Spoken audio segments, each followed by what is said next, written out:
সংবাদ বিশ্লেষণে আপনাদের সাথে আছে আমি রিহাদ মাহমুদ। দর্শক, এই অনুষ্ঠানে আমরা দেশের শীর্ষস্থানীয় সংবাদপত্রে প্রকাশিত খবরগুলো নিয়ে আলোচনা করে থাকি। চলুন জেনে নেই কি সংবাদ প্রকাশিত হয়েছে আজকের জাতীয় পত্রিকাগুলোতে। দর্শক, আমার হাতে শুরুতেই রয়েছে দৈনিক দেশ রূপান্তর। দৈনিক দেশ রূপান্তর তারা যে প্রধান শিরোনামটি করেছে সেটি হচ্ছে চট্টগ্রাম বন্দরকে নিতে হবে বিশ্বমানে। দর্শক, আপনারা জানেন যে গতকাল প্রধান উপদেষ্টা ডক্টর মোহাম্মদ ইউনূস তিনি অন্তর্বর্তী সরকারের দায়িত্ব নেওয়ার পর প্রথমবারের মতো তার জন্মভূমি চট্টগ্রামে গিয়েছিলেন এবং সেখানে কিন্তু তিনি বেশ ব্যস্ত সময় পার করেছেন। তিনি সকালে গিয়ে প্রথমে চট্টগ্রামের যে বন্দর রয়েছে সেই বন্দর পরিদর্শন করেন। সে সময় তিনি বলেছেন চট্টগ্রাম বন্দরকে নিতে হবে বিশ্বমানের এবং এই চট্টগ্রাম বন্দর গিয়ে তিনি বাংলাদেশের অর্থনীতির হৃৎপিণ্ড বলে দাবি করেছেন। তিনি বলেছেন যে এই চট্টগ্রাম বন্দরকে ব্যবহার করে নেপাল, ভুটান এবং ভারতের যে 7টি রাজ্য আছে সেই রাজ্য কিন্তু উপকৃত হতে পারে। এরপরে তিনি চট্টগ্রাম বিশ্ববিদ্যালয় থেকে ডিলিট উপাধি গ্রহণ করেন এবং চতুর্থ চট্টগ্রাম বিশ্ববিদ্যালয়ের সমাবর্তনের প্রধান উপদেষ্টা কিন্তু ডিলিট উপাধি গ্রহণ করেন। এছাড়া কালুরঘাট সেতুর ভিত্তিপ্রস্তর তিনি উন্মোচন করেন। এছাড়াও বেশ কিছু পদক্ষেপ তিনি নিয়েছেন এবং চট্টগ্রাম মহানগরীর যে জলাবদ্ধতা সেই জলাবদ্ধতা যেন দ্রুত নিরসন করা যায় এবং অর্ধেক যেন এবছরে নিরসন করা যায় সেটার পদক্ষেপ তিনি নিতে বলেছেন। এই সংক্রান্ত সংবাদটি দৈনিক দেশ রূপান্তরের প্রধান শিরোনাম হয়েছে। এর পাশে অবশ্য একটা গবেষণা তথ্য দৈনিক দেশ রূপান্তর তুলে ধরেছে, সেটি হলো শুটকি 13% কীটনাশক। দেশে উৎপাদিত শুটকি 13%-এর মধ্যে কীটনাশকের ব্যবহার প্রমাণ পাওয়া গেছে, যার মধ্যে এন্ডোসালফান সালফেটের পরিমাণ নির্ধারিত মাত্রার চেয়ে বেশি পাওয়া গেছে। মাত্র অতিরিক্ত এমন কীটনাশকের উপস্থিতি স্বাস্থ্য ঝুঁকি তৈরি করতে পারে, এটি রয়েছে। এছাড়া আওয়ামী লীগের অনলাইন প্ল্যাটফর্ম বন্ধে বিটিআরসিকে চিঠি দেওয়া হয়েছে। বাংলাদেশ আওয়ামী লীগ ও এর সব অঙ্গ সংগঠন, সহযোগী সংগঠন ও ভাতৃপ্রতিম সংগঠনের অনলাইন প্ল্যাটফর্মগুলো বন্ধের উদ্যোগ নিয়েছে সরকার। এসব সংগঠনের ওয়েবসাইট ও সামাজিক যোগাযোগ মাধ্যমের অ্যাকাউন্ট ব্লক করতে বাংলাদেশ টেলিযোগাযোগ নিয়ন্ত্রণ কমিশনকে চিঠি দিয়েছে সাইবার নিরাপত্তা এজেন্সি। এই সংবাদটি রয়েছে। এছাড়া আরেকটি সংবাদ সেটি হলো মধ্যরাতে ছাত্রদল নেতা খুন, ঢাবি ক্যাম্পাস উত্তপ্ত। দর্শক, রাজধানীর সোহরাওয়ার্দী উদ্যানে দুর্বৃত্তর ধারালো অস্ত্রের আঘাতে নিহত হয়েছেন ঢাকা বিশ্ববিদ্যালয়ের ছাত্রদল নেতা ও শিক্ষা ও গবেষণা ইনস্টিটিউটের 18-19 সেশনের শিক্ষার্থী শাহরিয়ার আলম সাম্য। মঙ্গলবার রাত 12টায় এই ঘটনা ঘটে। পুলিশ বলছে সোহরাওয়ার্দী উদ্যানে ক্যাম্পাসে আধিপত্য দেখাতে গিয়ে এই খুনের ঘটনা ঘটেছে। এই খুনের ঘটনার পর কিন্তু ছাত্রদল মঙ্গলবার রাতেই কিন্তু ক্যাম্পাসে বিক্ষোভ করেছে এবং আজ কিন্তু অর্ধদিবস ক্লাস পরীক্ষা বন্ধ রয়েছে ঢাকা বিশ্ববিদ্যালয়ে। সাম্যকে গতকাল রাতেই তার গ্রামের বাড়িতে দ্বিতীয় দফা জানাজা শেষে দাফন করা হয়েছে। এছাড়া আরেকটি সংবাদ আমরা দেখতে পাচ্ছি, সেটি হলো জুবাইদার আপিল শুনানির জন্য গ্রহণ, নিষ্পত্তি পর্যন্ত জামিন। জ্ঞাত আয় বহির্ভূত সম্পদ অর্জনের মামলায় 3 বছরের সাজার বিরুদ্ধে বিএনপির ভারপ্রাপ্ত চেয়ারপারসন তারেক রহমানের স্ত্রী ডক্টর জুবাইদা রহমান আপিল শুনানির জন্য গ্রহণ করেছে উচ্চ আদালত। একই সঙ্গে আপিল নিষ্পত্তি না হওয়া পর্যন্ত তাকে জামিন এবং অধীনস্থ আদালতে তাকে দেওয়া অর্থদণ্ডের স্থগিতের আদেশ দিয়েছেন হাইকোর্ট। এই সংবাদটি রয়েছে। জুনে $330 কোটি দেবে আইএমএফ। অর্থ মন্ত্রণালয় ও বাংলাদেশ ব্যাংক জানিয়েছে চলতি বছরের জুনের মধ্যে আন্তর্জাতিক সহযোগিতা সংস্থা বিশ্ব ব্যাংক, এশীয় উন্নয়ন ব্যাংক, এডিবি ও আন্তর্জাতিক মুদ্রা তহবিল থেকে $330 কোটি পাবে বাংলাদেশ। এর মধ্যে আইএমএফ থেকে পাওয়া যাবে $130 কোটি। গতকাল বুধবার বাংলাদেশ ব্যাংকের এক সংবাদ সম্মেলনে এ তথ্য জানান governor doctor Ahsan H Mansur. এই সংবাদ দর্শক, এই ছিল দৈনিক দেশ রূপান্তরের আজকের প্রথম পাতার সংবাদে। আমরা একটু দেখে নেব দৈনিক যুগান্তর কি সংবাদ প্রকাশ করেছে। আজ দৈনিক যুগান্তরের কিন্তু প্রধান শিরোনামটি হয়েছে ক্যাম্পাসে ছাত্রদল নেতা সাম্য হত্যা, প্রতিবাদে উত্তাল ঢাবি, ভিসি প্রক্টরের পদত্যাগ দাবি, একদিনের শোক, তদন্ত কমিটি গঠন, থানায় মামলা, গ্রেপ্তার 3, কারাগারে আমরা যতদূর জেনেছি যে 3জনকে গ্রেপ্তার করা হয়েছিল তাদের 10 দিনের রিমান্ড দেয়া হয়েছে গভীর রাতে ছুরিকাঘাতে। ঢাকা বিশ্ববিদ্যালয়ের ছাত্রদল নেতা শাহরিয়ার আলম সাম্য হত্যায় শোক, ক্ষোভ আর প্রতিবাদে বুধবার দিনভর উত্তাল ছিল বিশ্ববিদ্যালয় ক্যাম্পাস। দেশের বিভিন্ন বিশ্ববিদ্যালয় সহ উপজেলা জেলায় বিক্ষোভ করেন শিক্ষার্থীরা। সাম্য হত্যার খবর ছড়িয়ে পড়লে মঙ্গলবার রাতে শিক্ষার্থীরা প্রতিবাদে ফেটে ওঠেন। তারা বিভিন্ন ছাত্রাবাস থেকে মিছিল নিয়ে রাজপথে নেমে আসেন। সাধারণ শিক্ষার্থী, জাতীয়তাবাদী ছাত্রদল ও অন্যান্য সংগঠনের নেতাকর্মীরা হত্যাকাণ্ডের প্রতিবাদে মঙ্গলবার রাত ও বুধবার দিনভর বিক্ষোভ করেন। এই সংবাদটি রয়েছে। এছাড়া পরিদর্শনে এসে প্রধান উপদেষ্টা ডক্টর মোহাম্মদ ইউনূস চট্টগ্রাম বন্দর দেশের অর্থনীতির হৃৎপিণ্ড এবং এই বন্দরে যুক্ত হলে নেপাল, ভুটান, সেভেন সিস্টার্সও লাভবান হবে, সেই সংবাদটি যুগান্তরে রয়েছে। এছাড়া আরেকটি সংবাদ আমরা দেখতে পাচ্ছি যেটি গতকাল বেশ উল্লেখযোগ্য ছিল এবং সারাদিন টক অফ দ্য টাউন ছিল, সেটি হলো কাকরাইলে জাবি শিক্ষক শিক্ষার্থীদের অবস্থান। লং মার্চে পুলিশের লাঠিপেটা, কাঁদানে গ্যাস, আহত 50। দাবি আদায় করে ঘরে ফেরার ঘোষণা। যমুনায় সচিব উপদেষ্টাদের সঙ্গে শিক্ষক প্রতিনিধিদের বৈঠক। আবাসন ব্যবস্থা নিশ্চিত সহ 3 দফা দাবিতে প্রধান উপদেষ্টার বাসভবন যমুনা অভিমুখে জগন্নাথ বিশ্ববিদ্যালয়ের শিক্ষকদের লং মার্চে বাধা দিয়েছে পুলিশ। এ সময় লাঠিপেটা, সাউন্ড গ্রেনেড, কাঁদানে গ্যাসের শেল ও জল কামান নিক্ষেপে শিক্ষকসহ অন্তত অর্ধশত শিক্ষার্থী আহত হয়েছে। তাদের ঢাকা মেডিকেল সহ বিভিন্ন হাসপাতালে ভর্তি করা হয়েছে। বুধবার দুপুর 12:30টার পর যমুনার পার্শ্ববর্তী কাকরাইল মসজিদের সামনে এই ঘটনা ঘটে। এদিকে দাবি আদায় না হওয়া পর্যন্ত যমুনার পাশে কাকরাইলে অবস্থান কর্মসূচি চালিয়ে যাওয়ার ঘোষণা দিয়েছেন শিক্ষক শিক্ষার্থীরা। হামলায় জড়িত পুলিশের বিচারের দাবি করেন তারা। বেলা 3টার পর বিশ্ববিদ্যালয়ের উপাচার্য অধ্যাপক ডক্টর মোহাম্মদ রেজাউল করিমের নেতৃত্বে একটি প্রতিনিধি দল মন্ত্রণালয়ের সচিব ও উপদেষ্টার সঙ্গে আলোচনার জন্য যমুনার ভেতরে যান। রাত 8টার দিকে বৈঠক চলছিল। আন্দোলনকারী ও প্রত্যক্ষদর্শী সূত্রে জানা যায়, বুধবার বেলা 11টার দিকে 3 দফা দাবিতে প্রধান উপদেষ্টার বাসভবন অভিমুখে লং মার্চ শুরু করেন জগন্নাথ বিশ্ববিদ্যালয়ের শিক্ষক শিক্ষার্থীরা। এছাড়া একটি সংবাদ রয়েছে, সেটি হলো চল চল যমুনায় যাই, এই রাজনীতি আর হতে দেব না। তথ্য ও সম্প্রচার উপদেষ্টা মাহফুজ আলম বলেছেন, আজকে থেকে চল চল যমুনায় যায়, এই রাজনীতি আর হতে দেব না, যথেষ্ট হয়েছে, এসব মুভমেন্ট আর হতে দেব না। শিক্ষার্থীদের ভেতরে যারা আজ এই কর্মকাণ্ড করেছেন তারা অনেক বড় ভুল করেছেন। যারা সাপোর্টার্সের অভিপ্রায়ে এখানে এসেছেন, শিক্ষার্থীদের উচিত তাদের বর্জন করা। দর্শক, এই সংবাদটি রয়েছে। আমরা যতদূর জেনেছি যে গতকাল রাতে যখন ব্রিফিং করছিলেন উপদেষ্টা, তথ্য উপদেষ্টা যখন আন্দোলনকারীদের সঙ্গে কথা বলছেন, তো সেখানে একটি অনাকাঙ্ক্ষিত ঘটনা ঘটে। এই ঘটনার পরেই কিন্তু তথ্য উপদেষ্টা এই কথা বলেছেন।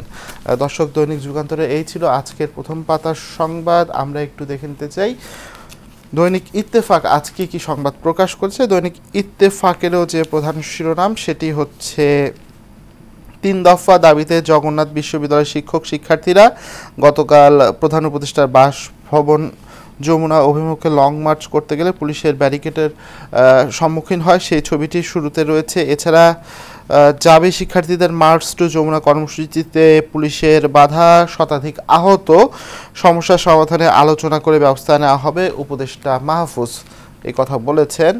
এবং 2 কিস্তির অর্থ একসঙ্গে ছাড়ে সম্মত IMF।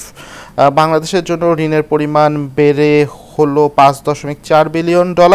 জুনের মধ্যে $130 কোটি ছাড় করবে সংস্থাটি। কর ছাড়ের পরিমাণ কমানো, অপ্রয়োজনীয় ব্যয় কমিয়ে আনার সুপারিশ। বাংলাদেশের জন্য 2 কিস্তির অর্থ একসঙ্গে ছাড়ে সম্মতি জানিয়েছে আন্তর্জাতিক মুদ্রা তহবিল IMF। গতকাল বুধবার এক বিবৃতিতে IMF-এর স্টাফ লেভেল এগ্রিমেন্টের কথা জানিয়েছে। এর আগে এপ্রিলে ঋণ পর্যালোচনায় বাংলাদেশ সফরে এলেও ঋণ প্রদানের কোনো চুক্তিতে পৌঁছায়নি IMF। এবার সেই চুক্তির কথা জানালো সংস্থাটি। বোর্ড সভায় উপস্থাপনের পরেই এই অর্থ ছাড় করা হবে। এদিকে অর্থ মন্ত্রণালয় গতকাল আশা প্রকাশ করেছে জুনের মধ্যে 2 কিস্তির $130 কোটি পাবে বাংলাদেশ। এই সংবাদটি রয়েছে এবং পাশে রয়েছে নিজ গ্রাম বাথুয়ায় আবেগ ঘন সময় কাটালেন প্রধান উপদেষ্টা ডক্টর মোহাম্মদ ইউনূস। গতকাল কিন্তু তার জন্মভূমি চট্টগ্রামে গিয়েছিলেন। তিনি প্রধান উপদেষ্টা হিসেবে দায়িত্ব গ্রহণ করার পর এটি তার প্রথম চট্টগ্রাম সফর, এবং চট্টগ্রাম সফরে গিয়ে তিনি গতকাল বেশ কিন্তু ব্যস্ত সময় পার করেছেন, এবং তিনি চট্টগ্রাম বিশ্ববিদ্যালয়ের সমাবর্তনে যোগ দিয়েছেন, এবং তিনি কিন্তু আমরা দেখেছি যে চট্টগ্রাম যে পোর্ট আছে সে পোর্টেও গিয়েছেন এবং নিজ গ্রামে গিয়েছেন, সেখানে আবেগঘন সময় কাটিয়েছেন তিনি। এই সংবাদটি রয়েছে। এছাড়া আরেকটি সংবাদ রয়েছে এখানে, সাম্য হত্যার প্রতিবাদে ছাত্রদলের বিক্ষোভ এবং রেকর্ড মূল্যে আইপিএলে মুস্তাফিজ। এই ছিল দৈনিক ইত্তেফাকের আজকের প্রথম পাতার সংবাদ। দর্শক, আমার হাতে এখন রয়েছে দৈনিক জনকণ্ঠের প্রধান যে শিরোনামটি হয়েছে, বক্স আকারে তারা যে স্টোরিটি তৈরি করেছে সেটি হলো, সেরাদের হাতেই দিতে হবে বিশ্বমানের বন্দর ব্যবস্থাপনার জোর প্রধান উপদেষ্টার, সাউথ এশিয়ান দেশগুলোকে সম্পৃক্ত করার গুরুত্ব আরোপ। সেই সংবাদটি রয়েছে। পাশে আরেকটি সংবাদ রয়েছে, পররাষ্ট্র সচিব পদে আসছে নতুন মুখ, আগামী সপ্তাহে সিদ্ধান্ত, কাজে অগ্রগতি আনতে পররাষ্ট্র সচিব পদে নতুন মুখ আনতে যাচ্ছে সরকার। আগামী সপ্তাহের শেষ নাগাদ গুরুত্বপূর্ণ এই পদে নিয়োগ দেবে অন্তর্বর্তীকালীন সরকার। এর মধ্যে গত 2 মাসের ধরেই পররাষ্ট্র মন্ত্রণালয় ও কূটনৈতিক মাধ্যমগুলোর মধ্যে আলোচিত বিষয়টির পরিসমাপ্তি ঘটবে। দায়িত্ব নেয়ার মাত্র 8 মাসের মাথায় দেশের 27তম পররাষ্ট্র সচিবকে সরিয়ে নেয়ার জল্পনা চলছিল বেশ কিছুদিন ধরেই। দেশের বাইরে থেকে প্রভাবশালী ও কিছুদিন ধরে পররাষ্ট্র সচিবকে সরাতে মন্ত্রণালয় অভিমুখে মিছিলের ঘোষণা দেয়। তখন তার বিরুদ্ধে সামাজিক মাধ্যমে বিভিন্ন জায়গায় ফ্যাসিবাদের দোসরের পুনর্বাসন সহ বেশ কিছু অভিযোগ আসে। মূলত এরপর থেকেই পদের পরিবর্তনের সিদ্ধান্ত নেয় সরকার। আরেকটি সংবাদ দেখতে পাচ্ছি, অনলাইনে আওয়ামী লীগের সব অনলাইন প্ল্যাটফর্ম বন্ধে বিটিআরসিকে চিঠি।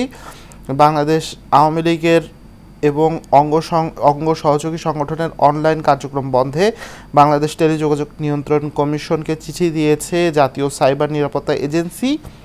ফেসবুক, ইউটিউব ও ওয়েবসাইট সহ আওয়ামী লীগের সব ধরনের অনলাইন প্ল্যাটফর্ম বন্ধের ব্যবস্থা নেওয়ার কথা বলা হয়েছে চিঠিতে। বিষয়টি নিশ্চিত করেছেন তথ্য ও যোগাযোগ প্রযুক্তি বিভাগের সচিব শীষ হায়দার চৌধুরী। এর আগে অন্তর্বর্তী সরকারের উপদেষ্টা পরিষদ আওয়ামী লীগের সব রাজনৈতিক কার্যক্রম নিষিদ্ধের সিদ্ধান্ত নেয়। সিদ্ধান্ত অনুযায়ী দলটি শুধু মাঠে নয়, অনলাইনেও কোনো ধরনের কার্যক্রম করতে পারবে না। এই সংবাদ রয়েছে। শাহবাগ মোড়ে নার্সিং শিক্ষার্থীদের অবরোধ। নার্সিং ডিপ্লোমাকে ডিগ্রি সমমানে উন্নীত করার দাবিতে বুধবার দুপুরে কয়েকশো নার্সিং শিক্ষার্থী ঢাকার শাহবাগ মোড়ে অবরোধ করেন। অবরোধের ফলে ব্যস্ততম মোড়টি তীব্র যানজট সৃষ্টি হয়, দুর্ভোগ পোহাতে হয় যাত্রীদের। প্রত্যক্ষদর্শীরা জানান, আন্দোলনকারী শিক্ষার্থীরা প্রথমে কেন্দ্রীয় শহীদ মিনারে সমবেত হন। দুপুর 1টার দিকে তারা মিছিল নিয়ে শাহবাগের দিকে অগ্রসর হন। এই সংবাদ রয়েছে। এছাড়া পুশিন ইস্যুতে দুই দেশের সম্পর্কে অবনতির সংখ্যা। দর্শক জানেন যে ভারত কিন্তু বাংলাদেশের বিভিন্ন সীমান্ত দিয়ে পুশিন করছে, এবং এই পুশিনের বাংলাদেশের পক্ষ থেকে প্রতিবাদ জানানো হলেও এখন পর্যন্ত কোনো জবাব দেয়নি ভারত। এবং এই ইস্যুতে কিন্তু দুই দেশের যে সম্পর্ক তার কিন্তু আরও অবনতি হওয়ার শঙ্কা করছেন বিশ্লেষকরা। বাংলাদেশের সরকারের প্রতিবাদ সত্ত্বেও ভারতের লাগাতার পুশ ইন কার্যক্রম বেড়েই চলছে। এতে দুই দেশের মধ্যে বেড়েছে কূটনৈতিক উত্তেজনা। প্রতিবেশী দেশের এভাবে ঠেলে দেওয়া পরিস্থিতি উন্নতি না হয়ে কূটনৈতিক পর্যায় থেকে দেশের পর্যায়ে উত্তেজনা ছড়িয়ে পড়তে পারে। বিশ্লেষকরাও বলছেন, ভারত সীমান্ত আইন লঙ্ঘন করে পুশ ইন করছে, তা নিয়ন্ত্রণ করতে না পারলে ভবিষ্যতে দুদেশের দ্বিপাক্ষিক সম্পর্কের উপর নেতিবাচক প্রভাব পড়বে, যা প্রতিবেশী দুই দেশটির কূটনৈতিক সম্পর্কের ক্ষেত্রে দূরত্ব তৈরি করতে পারে। এছাড়া আরেকটি রয়েছে, রাজশাহীর পাকা আমের অপেক্ষা শেষ হচ্ছে আজ। রাজশাহীর সুমিষ্ট আমের জন্য অপেক্ষার প্রহর শেষ হচ্ছে আজ বৃহস্পতিবার। জেলা প্রশাসনের ম্যাঙ্গো পঞ্জি অনুযায়ী আজ চলতি মৌসুমের গুটি জাতের আম বাজারে মিলবে। এবার রাজশাহীতে 1,695 কোটি 85 লাখ টাকার বেশি আমের বাণিজ্যর আশা করা হচ্ছে। দর্শক, এই ছিল দৈনিক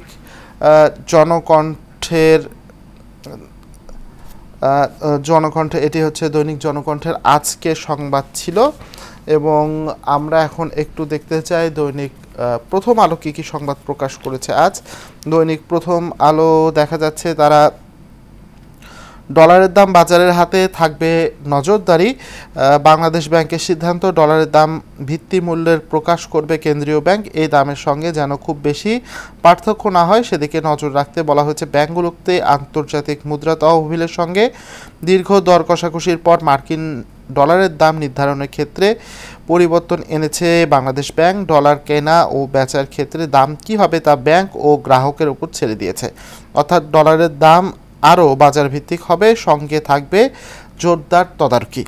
আইএমএফের ঋণের শর্ত পূরণের অংশ হিসেবে এ পদক্ষেপ নেওয়া হয়েছে, যদিও এই পদ্ধতি পুরোপুরি বাজার ভিত্তিক হবে কি না তা নিয়ে এখনও প্রশ্ন রয়েছে।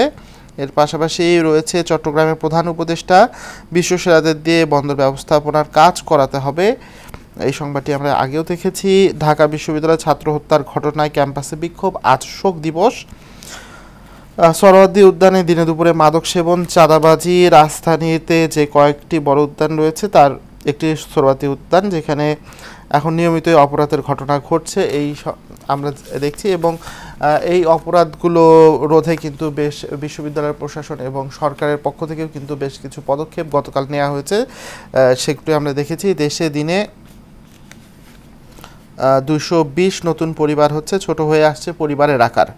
আন্তর্জাতিক পরিবার দিবস আজ, তো সেই বিষয়ে একটি তারা পরিসংখ্যান প্রকাশ করেছে। এবং আরেকটি সংবাদ দেখতে পাচ্ছি, একের পর এক ঘটনা, ভোট নিয়ে নানা আলোচনা।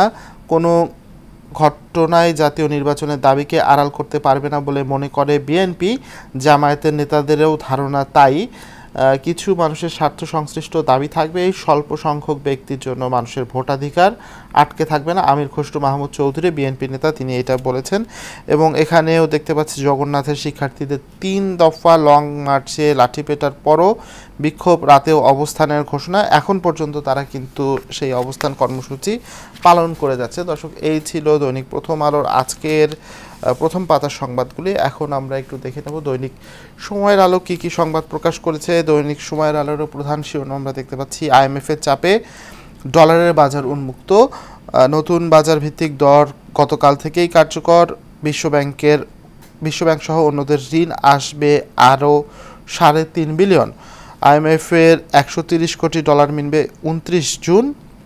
খেয়াল খুশি মতো ডলার কেনা বেচা করা যাবে না, আহসান এইচ মনসুর। আইএমএফ বাংলাদেশের কাছে নথি স্বীকার করেছে ডক্টর জাহিদ হোসেন, অর্থনীতিবিদ। বড় লেনদেনে হস্তক্ষেপ করবে কেন্দ্রীয় ব্যাংক, এই সংক্রান্ত সংবাদটি রয়েছে। এর পাশে রয়েছে সাম্যের উপর হামলা করে 10 থেকে 12 জন, হত্যার প্রতিবাদে ছাত্র দলের বিক্ষোভ। উপাচার্য প্রক্টরের পদত্যাগ দাবি, তদন্তে 7 সদস্যের কমিটি। এর পাশে চট্টগ্রামে প্রধান উপদেষ্টা, অর্থনীতি বদলে দিতে পারে চট্টগ্রাম বন্দর, সেই সংবাদটি রয়েছে। এবং চতুর্মুখী বিক্ষোভে স্থবির ঢাকা। কাকরাইলে জবি শিক্ষক শিক্ষার্থীদের অবস্থান, আলোচনার আশ্বাস সত্ত্বেও আন্দোলন অব্যাহত। ছোট হচ্ছে পরিবার, আলগা হচ্ছে বন্ধন, আজকে পরিবার দিবস, সেই সংবাদটি রয়েছে। দর্শক, আজকে বেশিরভাগ সংবাদপত্রে আমরা যেসব সংবাদ পেয়েছি তার মধ্যে প্রধান উপদেষ্টা গতকাল তার নিজ জন্মভূমিতে সফর করেছেন, বেশ ব্যস্ত সময় পার করেছেন। এবং ঢাকা বিশ্ববিদ্যালয়ের ছাত্রদল নেতা হত্যা হয়েছে এবং সেই হত্যার প্রেক্ষিতে কিন্তু ঢাবি বেশ উত্তাল ছিল গতকাল। এবং জগন্নাথ বিশ্ববিদ্যালয়ের শিক্ষার্থীদের 3 দফা দাবিতে লং মার্চ, এই সংক্রান্ত সংবাদ কিন্তু সব পত্রিকার প্রধান শিরোনাম হয়েছে। দর্শক, এশিয়ান সংবাদ বিশ্লেষণ আজ এ পর্যন্তই। আগামীকাল আবার একই সময় দেখা হবে। ততক্ষণ সবাই সুস্থ থাকুন, ভালো থাকুন, এশিয়ান টেলিভিশনের সঙ্গে থাকুন।